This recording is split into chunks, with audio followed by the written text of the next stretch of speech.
Powerlessly, he felt his own finger tightening on the trigger. There was the crackle of a staser blast. The President fell, and so did the Doctor, rolling over as he hit the floor of the TARDIS. He struggled to his feet and went to the console. The center column had stopped moving. He was back on Gallifrey. The approach of the TARDIS had been registered on one of the most advanced security scanning systems in the galaxy. Now a metallic voice was echoing through the areas of tunnels and walkways known as the cloisters, which connected the towers of the capital. Sector 7 alert. Unauthorized capsule entry imminent. Chancellery Guard stand to in Sector 7. It reflects great credit on the Guard that they responded promptly and efficiently to this call. There were very few emergencies on Gallifrey, least of all within the capital, that impressive complex of government buildings from which the Time Lord planet was administered.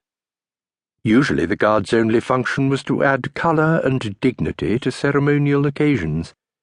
Nevertheless, within minutes of the call they came pounding into the still empty cloisters, spreading out in an armed cordon. They waited, tensely. Keen, alert young soldiers, hand-picked from the oldest families on Gallifrey. Service in the Chancellery Guard was a keenly sought honour.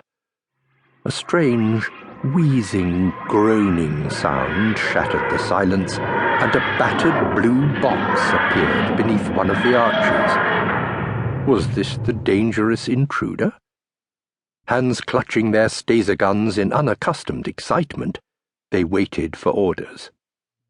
The Doctor studied the scanner, recognizing his surroundings immediately. Right in the capital itself. They're not going to like that. He adjusted the vision field to take in the cordon of armed guards. They looked dangerously keyed up, capable of shooting him the moment he popped his head out. Now I'm in trouble. What a welcome. Surrounded by big-booted soldiers the minute I get home.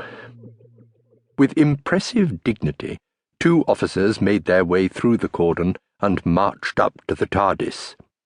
Senior in both age and rank was Castellan Spandrel, commander of the Chancellery Guard, responsible for all security within the capital. He was a man of medium height, unusually broad and muscular for a Time Lord, with a heavy, impassive face that disguised a keen intelligence. Spandrel was a tough, sardonic character, made cynical by long years in security. He had seen too much of the underside of Time Lord life to have any illusions about it, and his blunt, no-nonsense manner had upset many a self-important government official. Spandrel survived because of his integrity and his efficiency. No one else could cope with his difficult and thankless job. Beside Spandrel stood Commander Hildred, young, eager, and desperately keen to distinguish himself, overjoyed that the emergency had happened in his sector. Hildred ran all round the TARDIS like a terrier on the scent and came back to Spandrel. "You know, Castellan, if I didn't know better, I'd swear this was a Type 40 time capsule." Spandrel nodded. "It is." He looked at the TARDIS almost affectionately. He'd used a Type 40 himself in the old days. He thumped the side of the police box with a massive fist. "Chameleon circuit appears to be stuck, though. Still, it's a wonder the thing's still in one piece." Hildred was staring wonderingly at the TARDIS. "But it's impossible, Commander. There are no more Type 40s in service. They're out of commission. Obsolete." The Doctor gave the TARDIS console a consoling pat. "Obsolete? Twaddle! Take no notice, old thing." Spandrel's face filled the scanner screen, and his voice boomed over the audio circuits.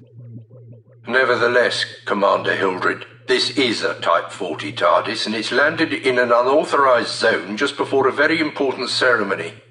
I want the occupants arrested." The Doctor sighed. Spandrel stepped back to take a better look at the TARDIS.